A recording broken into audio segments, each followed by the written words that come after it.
فرش التراب يضمني. وَإِذْ قَالَ لُقْمَانُ لِابْنِهِ وَهُوَ يَعِظُهُ يَا بُنَيَّ لَا تُشْرِكْ بِاللَّهِ. ذرا یاد کرو جب کہ کہا تھا لقمان نے اپنے بیٹے سے، اور وہ اسے وعظ کہہ رہے تھے، نصیحت کر رہے تھے. عام طور پر یہی خیال ہے کہ یہ انتقال کے وقت کی نصیحت اور وصیت تھی. اب ظاہر بات ہے کہ انسان اپنے انتقال کے وقت اپنے بیٹے کو وہی باتیں بتائے گا جو اہم ترین ہے اس کے نزدیک، اس کی زندگی کا حاصل ہے. دولت مند شخص اپنے دولت کا حساب بتائے گا، کہاں کہاں کس کس شکل میں ہے. حکیم انسان کے لیے اس کی حکمت ہی اس کا اصل خزانہ ہے، دولت ہے. تو اس حکمت کا خلاصہ اور لب لباب ہے جو حضرت لقمان منتقل کر رہے ہیں اپنے بیٹے کو. اسی کو اقبال نے کہا تھا کہ یہی ہے متاع فقیر، میرے قافلے میں لٹا دے اسے، لٹا دے ٹھکانے لگا دے اسے. میرے پاس جو حکمت ہے، جو بھی میں نے قرآن سے اخذ کی ہے حکمت، یہی کچھ ہے. ساقی متاع فقیر، اس اے ساقی متاع فقیر یہی کچھ ہے. میرے قافلے میں لٹا دے اسے، لٹا دے ٹھکانے لگا دے اسے. اب حضرت لقمان کیا کہہ رہے ہیں؟ پہلی وصیت، پہلی نصیحت، اللہ کے ساتھ شرک نہ کرنا. یہ بھی عقل کا تقاضا ہے. یہ پورا نظام کائنات کا اتنا مرکزیت لیے ہوئے ہے، اس کے اجزاء آپس میں اس طرح مربوط ہیں کہ یہاں کنٹرول کسی ایک ہی ہستی کا چل سکتا ہے، دو کا نہیں. دو کا ہوگا لفسدتا، اللہ کے سوا بھی کوئی الہ ہوتا تو کائنات میں فساد ہو جاتا. ایک کی مرضی یہ ہے، دوسرے کی یہ ہے. قرآن میں یہ بھی آیا ہے کہ پھر ہر جو الہ، ہر خالق اپنی شے لے کے علیحدہ ہو جائے گا. ایک ہستی ہے جو اس کائنات کو کنٹرول کر رہی ہے، ایک ذہن ہے جو اس کائنات میں کار فرما ہے، ایک حکمت ہے جو اس پوری کریشن کی پشت پر ہے. ایک قل هو اللہ احد. اب اس کے بعد پھر حضرت لقمان کی نصیحت. یا بنی انہا ان تک مثقال حبۃ من خردل. اے میرے بچے، انہا اس میں عمل کا معاملہ ہے. عمل سیئہ ہو یا حسنہ ہو، ہا کی ضمیر مؤنث آئی ہے. انہا نیکی ہو یا بدی ہو. انہا ان تکو مثقال حبۃ من خردل، اگر وہ رائی کے دانے کے ہم وزن بھی ہو، پھر وہ نیکی یا بدی. فتکن فی صخرۃ، کسی چٹان کے پیٹ میں گھس کر کیا گیا ہو. او فی السماوات، یا فضاؤں میں کیا گیا ہو، خلاؤں میں کیا گیا ہو. او فی الارض، یا زمین کے پیٹ میں کیا گیا ہو. یات بہ اللہ، اللہ اسے لے آئے گا. کائے کے لیے لے آئے گا؟ جزا و سزا کے لیے لے آئے گا. انسانی اعمال میرے بیٹے یہ جان لو ضائع ہونے والی چیزیں نہیں ہیں. ان کے بدلے نکلیں گے، ان کے نتائج نکلیں گے، ان کے بدلے مل کر رہیں گے. چھوٹی سی چھوٹی چیز بھی، رائی کے دانے کے ہم وزن بھی ہو. مثقال ثقل سے بنا ہے، ثقل کہتے ہیں بوجھ کو.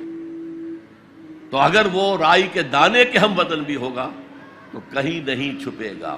اسی لیے آیا تھا فَمَنْ يَعْمَلْ مِثْقَالَ ذَرَّةٍ خَيْرًا يَرَهُ وَمَنْ يَعْمَلْ مِثْقَالَ ذَرَّةٍ شَرًّا يَرَهُ. کسی نے اگر ذرے کے ہم وزن نیکی کی ہوگی وہ بھی اپنے سامنے پائے گا، اور ذرے کے ہم وزن کوئی بدی کی ہوگی وہ بھی سامنے پائے گا. ان اللہ لطیف خبیر، یقیناً اللہ تعالی لطیف ہے، باریک بین ہے، اور خبیر ہے، باخبر ہے، ہر شے سے باخبر ہے.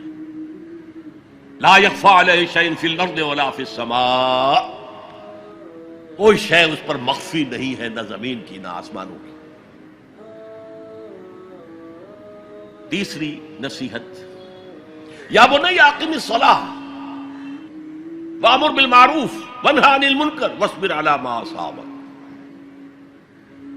اے میرے بچے، نماز قائم رکھ، اب نماز سے مراد کون سی نماز ہے؟ آپ اس سے اپنی نماز نہ سمجھیے.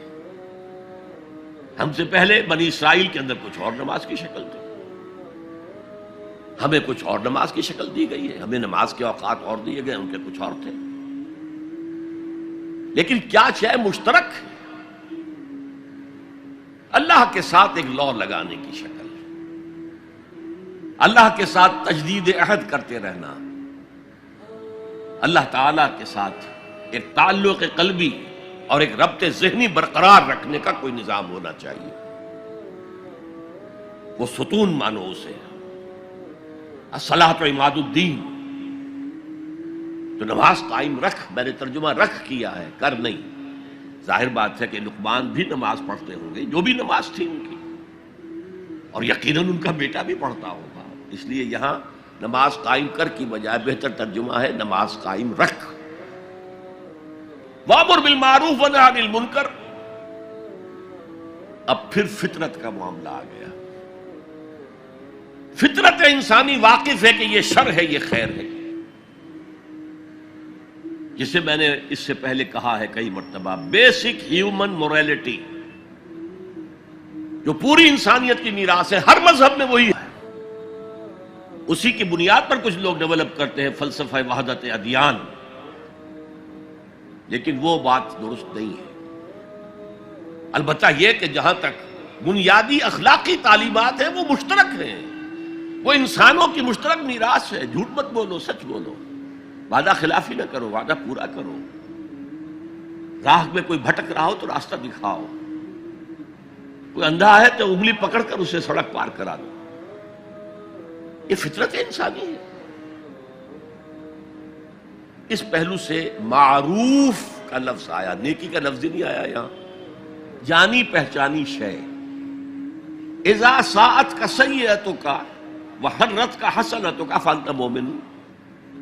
اگر تمہیں کوئی نیکی کا کام کر کے مسرت حاصل ہو، دل میں انشراح ہو جائے اللہ نے مجھے توفیق دی، اور کوئی برا کام کر کے برا لگے یہ میں نے کیا کر دیا، نہیں کرنا چاہیے تھا، تو تم مومن. تو معروف شے ہے، جانی پہچانی چیز ہے نیکی، اور منکر ہے، فطرت انسانی ابا کرتی ہے برائی سے. یہ علیحدہ بات ہے کہ انسان جو ہے اپنی فطرت کے خلاف چلتا ہے، اپنے مفادات کو دیکھتا ہے، دنیا پرستی میں غرق ہو گیا ہے کہ اندر سے اس کا ضمیر کانشنس اسے ملامت کرتا ہے، تم غلط کام کرتے. پھر آیا بر میں ہم دیکھ سکے وہ اپنے آپ کو سیٹسفائی کرنے کے لیے کہتا ہے میں فلاں فلاں نیکی کا کام بھی تو کر رہا ہوں، تو اتنا مضطرب کیوں ہے؟ تو یہ سارا معاملہ معروف منکر. یا بنی اقم الصلاۃ وامر بالمعروف وانہی عن المنکر. اے میرے بچے نماز قائم رکھیو.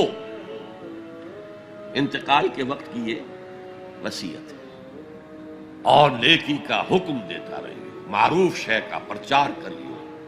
یہ وہی مضمون آ گیا سورۃ العصر کا، والعصر ان الانسان لفی خسر الا الذین آمنوا وعملوا الصالحات وتواصوا بالحق وتواصوا بالصبر. یا بنی اقم الصلاۃ، یہ عمل صالح. شرک سے بچ گئے، یہ ایمان ہے، توحید ہے. وامر بالمعروف ونہی عن المنکر، حکم دے نیکی کا، بھلائی کا، معروف کا، اور روک منع کر منکر سے، جس سے ابا کرتی ہے انسان کی فطرت، جس میں وہ جانتی ہے کہ یہ کام اچھا نہیں.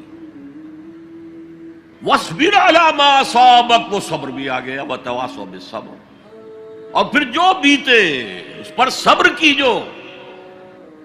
اس لیے کہ امر بالمعروف اور نہی عن المنکر بڑا کڑوا فعل ہے. یہ خاص طور پر نہی عن المنکر کسی کو اچھا نہیں لگتا،